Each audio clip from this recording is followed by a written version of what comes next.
ভারত বাংলাদেশ সীমান্তবর্তী রঘুনাথগঞ্জ থানার তেঘুরি গ্রাম এলাকার দুজন সন্দেহভাজন যুবককে আটক করে তাদের পরিচয় জানতে বেরিয়ে আসে দুজনই বাংলাদেশি যুবক। তারপরে পুলিশ দুজনকে গ্রেপ্তার করে তাদের হেফাজতে নিয়ে আজ 5 দিনের পুলিশি হেফাজত চেয়ে জঙ্গিপুর আদালতে পেশ করা হয়।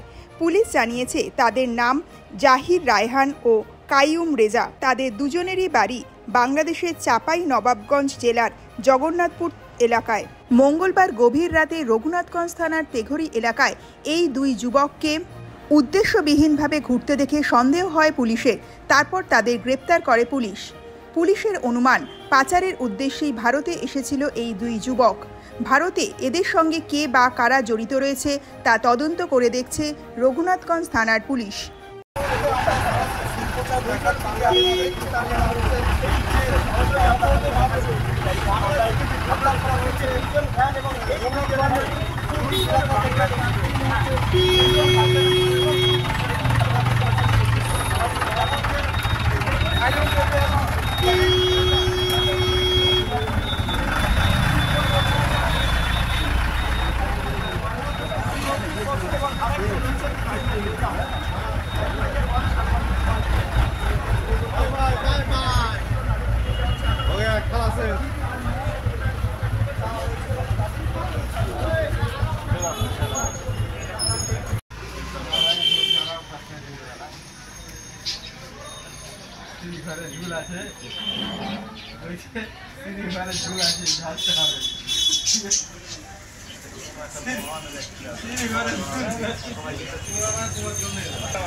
কেন কাগজ করনি?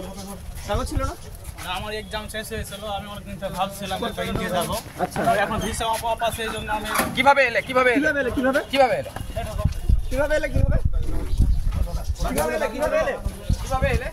বাকিগুলো আরে দেরি করছিস কেন?